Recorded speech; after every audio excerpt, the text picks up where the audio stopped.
করেছেন, আমি একটি দুটি প্রশ্ন সেখান থেকে নিতে চাই। সারা প্রশ্ন করেছেন, অ্যাপ্লাই করেছিল সিবলিং এর জন্য 2007 সালে এবং অলরেডি অ্যাপ্রুভড এবং ওয়ান সিস্টার ইন্টারভিউ হয়ে গেছে। পিটিশনার এরই মধ্যে মারা গেছে। তার মূলত প্রশ্নটি হচ্ছে, এই তথ্যটি যদি গোপন করে কি হবে, আর পিটিশনার মারা গেলে কেস কি অ্যাপ্রুভড হবে? একটু বিস্তারিত ভাবে একটু জানতে চান। ধন্যবাদ। এটা বেশ ইম্পর্টেন্ট টপিক। আমার অনেক কেস আমি করি, এটা আমার এখনো কয়েকটা পেন্ডিং আছে। সো এটা পিটিশনার যদি মারা যান after approval of the case, এটা তো কেস অ্যাপ্রুভ হয়ে গেছে, তারপর মারা যান, তো মারা যাওয়ার পরে বেনিফিশিয়ারি প্রিন্সিপাল অ্যাপ্লিকেন্ট যিনি বাংলাদেশে থাকেন, ওনাকে আমরা প্রিন্সিপাল অ্যাপ্লিকেন্ট বা বেনিফিশিয়ারি বলে থাকি। ওনার যদি কোনো কোয়ালিফাইং রিলেটিভ আমেরিকাতে থাকে, সিটিজেন হতে পারে, গ্রিন কার্ড হোল্ডার হতে পারে। কোয়ালিফাইং রিলেটিভ বলতে বলি ওনার ব্লাড রিলেটিভ যদি কেউ থাকে, যেমন ধরে প্যারেন্টস থাকতে পারে, ব্রাদার্স থাকতে পারে, গ্র্যান্ড মাদার থাকতে পারে, এরকম যদি কেউ থাকেন তাহলে উনি ওটাকে রিইনস্টেট করতে পারেন। আমরা বলি এটা রিইনস্টেটমেন্ট অফ দ্য কেস। তো রিইনস্টেটমেন্ট যদি করে সাবস্টিটিউট স্পন্সর দিয়ে ওনাকে আসতে পারেন।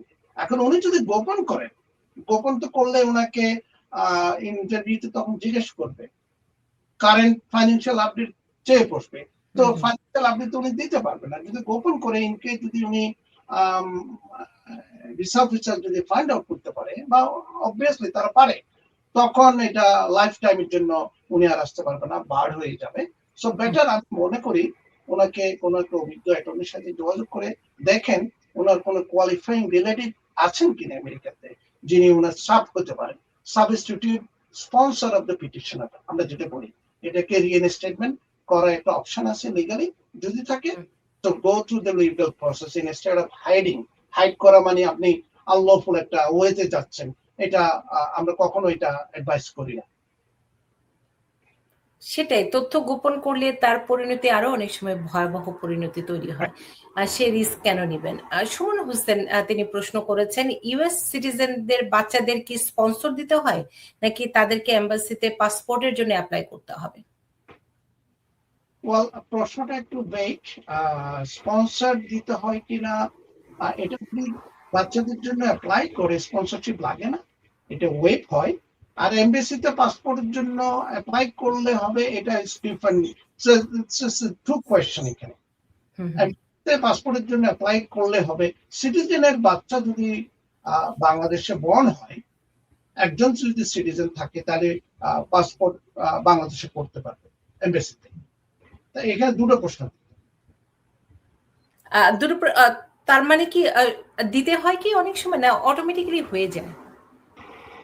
মানে স্পন্সর যদি কোনো সিটিজেন যদি মাইনর চাইল্ডের জন্য আন্ডার 18 যদি অ্যাপ্লাই করে, তাদের স্পন্সরশিপ লাগে না, ইটস এ ওয়েট। আচ্ছা আচ্ছা, এটা আমরা বলি W864W, এটা এখন লাগে না, আগে ছিল, এটা কোনো দরকারই নেই। আর যদি বাচ্চা যদি হয়, জন্ম হয় সিটিজেনের, সো সার্টেন এইজের মধ্যে, but at the same time পরে অ্যাপয়েন্টমেন্ট নিয়ে পাসপোর্টের জন্য অ্যাপ্লাই করা যায়। আমাদের অনেকে প্রশ্ন করেছেন, প্রশ্নগুলো নিব, আমাদের বিষয় ভিত্তিক আলোচনা আছে। যেহেতু রায়হান শামস তিনি তার আরেকটি সম্পূরক তথ্য দিয়েছেন, সেই অনুযায়ী আমি একটু জানতে চাই, তিনি E2 ভিসাতে ইউএসএ তে আছেন, এবং আমরা প্রশ্নটি শুরুতে পড়েছিলাম, তিনি ভাই বোনের আবেদন F4 ক্যাটাগরি 2013, তো তখন কি অ্যাডজাস্ট করা যায়? ইউএসএ থাকাকালীন কিভাবে অ্যাডজাস্ট করা যায়? আচ্ছা, উনি E2 তে আছেন এখন, নন ইমিগ্রেন্ট। সো E2 টা হচ্ছে E2 ভিসা, যারা আছে ইনভেস্টর ভিসা বলি আমরা, ইটস নন ইমিগ্রেন্ট ভিসা। এখন যদি উনি লিগ্যাল স্ট্যাটাস মেনটেন করে ওনার F4 ক্যাটাগরিতে যখন ফাইনাল অ্যাকশন ডেট বা অ্যাডজাস্টমেন্টের আপনার ফাইলিং ডেট হবে, হি ক্যান অ্যাপ্লাই। বাট এখানে একটু প্রবলেম হচ্ছে, E2 টা হচ্ছে non immigrant intent. Non immigrant intent, এখন যেহেতু উনি চেঞ্জ অফ স্ট্যাটাস করবে, হয়তোবা there's going to be an issue. আমাদের আরেকজন প্রশ্ন করেছেন সাগর ফরহাদ। তার প্রশ্নটির আলোকে আমি আরো কয়েকটি সম্পূরক প্রশ্ন করব, কারণ এটি নিয়ে আমার দর্শকদের অনেক প্রশ্ন। তিনি প্রশ্ন করেছেন F4 বার্থ প্লেস এবং DSA 260 বার্থ প্লেস যদি একটু স্লাইটলি ডিফারেন্ট হয়, লাইক কুমিল্লা, চিটাগং ডিভিশন, এটা কি অ্যাকসেপ্টেবল? মানে কি করণীয়? তিনি নিউ জার্সি থেকে প্রশ্ন করেছেন, নিউ জার্সি থেকে দেখছেন অনুষ্ঠানটি। এটা আমরা পাচ্ছি, এটা কনসুলার প্রসেসে যখন কেউ যদি কুমিল্লায় জন্মগ্রহণ হয়, বার্থ প্লেস বার্থ সার্টিফিকেট সাধারণত কুমিল্লা লেখা। এখন তার প্রশ্নটা হচ্ছে কুমিল্লা যদি না হয়ে চিটাঙে হয় birth place, where is gonna be an issue. এটা এক্সপ্লেইন করতে হবে কেন, কোথায় জন্ম করেছে, বার্থ প্লেস কোথায়, কখন কুমিল্লা হয়েছে না চিটাঙ্গা হয়েছে। যদি চিটাঙ্গা হয়ে থাকে কেন আপনি কুমিল্লাতে রেজিস্ট্রেশন করেছেন, তখন একটা লজিক্যাল যদি এক্সপ্লেনেশন দেওয়া যায়, হয়তো বা ওই সময় আমাদের সার্ভারের কোনো ইস্যু ছিল, my father mistakenly registered in Chittagong, তো এরকম একটা এক্সপ্লেনেশন করতে হবে আর কি। অনেক সময় এটা ভিসা অফিসাররা ইগনোর করে। এক্ষেত্রে আমি একটু প্রশ্ন করতে চাই, আমাদের দেশের সবচেয়ে বেশি সমস্যাগুলো তৈরি হয় ছোটখাটো নাম নিয়ে। দেখা যায় যে নামগুলো একটু মোহাম্মদ, কোথাও একটু ডিটেলস, কোথাও আবার ছোট, কোথাও আবার লাস্ট নেমটা একটু ডিফারেন্ট। তো এক্ষেত্রে যদি কিছু একটু তথ্যগত মানে এদিক সেদিক থাকে, কি করতে হয়, কি করণীয়? নামের ক্ষেত্রে যদি একটু জানতে চাই শুরুতে। শিওর, আমরা অলওয়েজ অ্যাডভাইস করি আদার নেম ইউজড এরকম একটা অপশন থাকে। তো স্পেলিং যদি রং থাকে, আদার নেম ইউজড আমরা ওইটা প্লাগ করে দিই।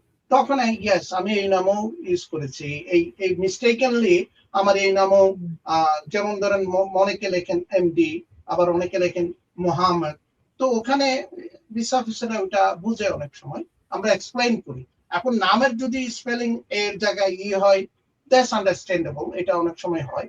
তখন আমরা করি কি, আদার নেম ইউজডে যেটা ইনকারেক্ট নেমটা ওইটা আমরা প্লাগ করে দিই। আমাদের আরেকজন প্রশ্ন করেছেন, তিনি বলেছেন তার শ্বশুর শাশুড়ি 1 বছর হয় ফ্যামিলি ইমিগ্রেশন ভিসায় মিশিগানে আছেন। উনার বোন উনার জন্য মানে শ্বশুরের বোন স্পন্সর করে নিয়ে গেছে।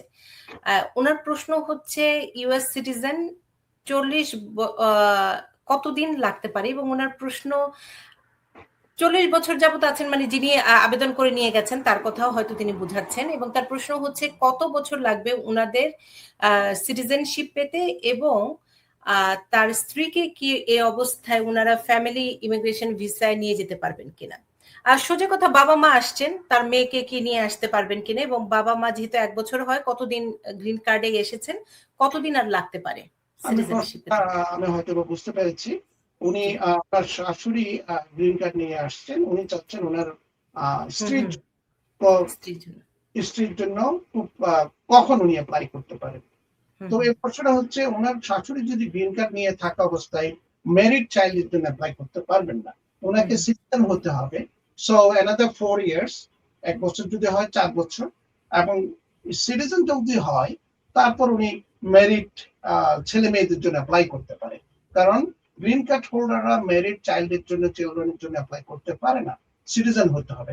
উনি যতদিন সিটিজেন না হন ততদিন পর্যন্ত আপনার ওনার স্ত্রীকে অপেক্ষা করতে হবে।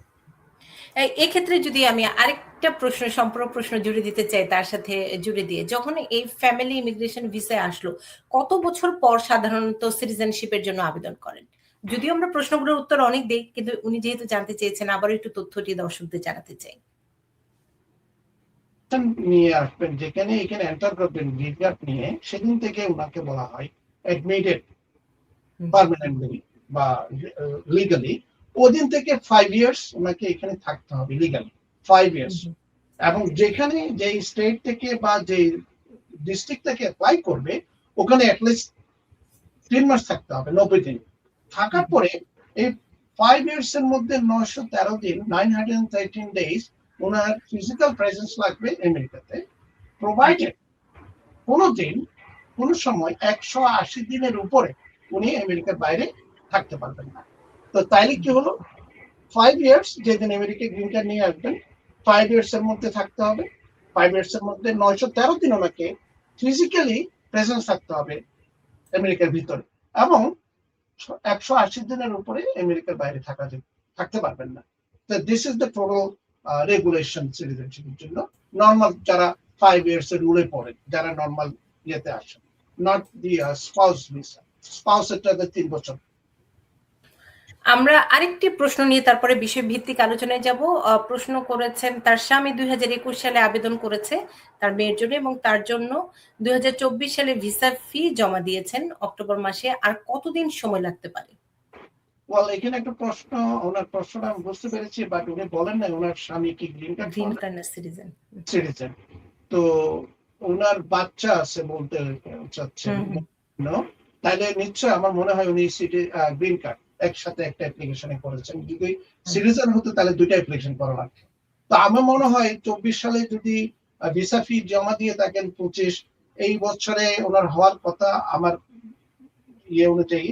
সো ভিসা যদি পজ উঠে যায় হয়তো বা এন্ড অফ দিস ইয়ার, নাইলে beginning of next year owner interview হবে আশা করি। আমাদের